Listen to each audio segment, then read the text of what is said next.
Paul Kedrosky, Maven. Maven. Big Maven. Huge Huge Maven. You were recently at the Maven Festival, TED, where you gave a speech about the bet that ruined the world. So Paul, what was the bet that ruined the world? So the bet that ruined the world, and it's surprisingly well known because it happened way back in 1980, so 30 years ago now, was a bet between a population ecologist at Stanford, a guy named Paul Ehrlich, and a famous cornucopian economist, Julian Simon. And the cornucopian economists are these guys who believe that commodities respond to price. So it doesn't, nothing ever runs out. It's just the price rises high enough that you either get more supply or you get an alternative appear. That's the cornucopian thesis. So the bet these guys had back in 1980 was Simon said, pick any 5 commodities, and I bet over any time horizon, a year or longer, the price of those commodities will be lower over that horizon. And Ehrlich, who was much more gloomy about the prospects of commodities and so on, and that prices were going to go up because supplies are running out, took the bet. They picked 5 commodities like chromium, copper, nickel, tin, tungsten, and they set the horizon for the bet as 10 years. And what do you know, at the end of 10 years, what had happened to the price of those commodities? They had declined. And Simon collected on the bet. And what happened is the interesting thing. It's now become an article of faith for economists that anytime you talk about things like peak oil or declining energy supplies, people will say, well, wait. Remember Julian Simons Bet with Paul Ehrlich, and remember what happened to him. Never bet against what's going to happen. The market works. The market will bring supply or will change on some of these key commodities. And so what I talked about at TED was Simon got lucky. So if you take a sliding window and say 80 to 90, 81 to 91, 82 to 92, and just keep sliding it along at 10-year windows, you find out that Simon won the first 3 years if you had started in any time between 80 and 90, and then lost from then on.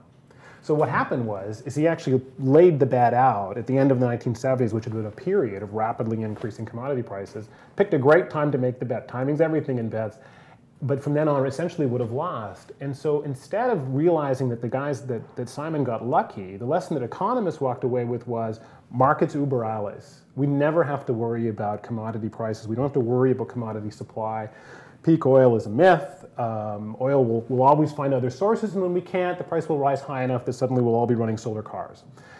And the lesson that population ecologists walked away with was like, there's something funny going on in markets that we don't get. Quite clearly, we shouldn't bet against markets somehow providing, these things that we need. And the danger, of course, is both were wrong. Simon got lucky. It wasn't that he had some kind of unique prescience with respect to how markets work and deliver these commodities. No, he just luckily picked a really good horizon.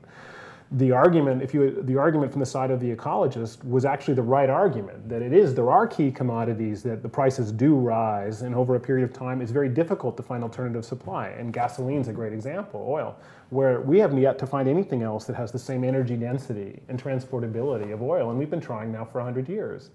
And so the lesson should have been that we should be actively thinking about how we affect these things called energy transitions and get away from these crucial commodities and diversify our source of energy. And instead, it became an article of faith that never bet against commodity prices declining. They always decline over any horizon. People who worry about things like peak oil are just worrywart. Isn't the solution, though, taxing oil?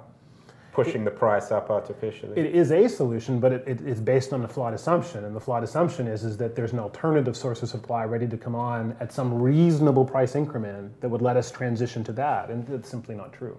So Paul, you've got a minute to figure out the environmental crisis. What should we have done? Or what should we do? Well, I think higher oil prices are part of it. So, a tax on carbon, makes a huge amount of sense. It's an unpriced externality, as the economists say. It's an unpriced thing that flows from our usage of oil that doesn't make it back into the price of the commodity. We should be paying for it in the same way we pay for if I dump garbage on your lawn. We should be paying for it. So that's one of the things we should be doing. And the other one is, frankly, I think just more work at the other end of the pipeline, which is basic research. We've underspent. The numbers are staggering. How much we've underspent on the energy side of things, and how much we've continued to overspend and subsidize oil. As a Kaufman Fellow, are you putting money into green, into alternative energy? We are, but we tend to go direct. We're much more interested in going direct than we are in going through intermediaries. We'll find a project that looks really interesting and invest directly in that, as opposed to necessarily going through an intermediary like a venture fund, just because the returns have been so bad in clean tech today. So a clean tech entrepreneur should contact you at Kaufman directly. Yeah, well, disintermediate the VC. Disintermediate right? the VC. I'm not sure they should contact me directly, but at least we will talk to people. You don't have any cash on you? No cash on me today.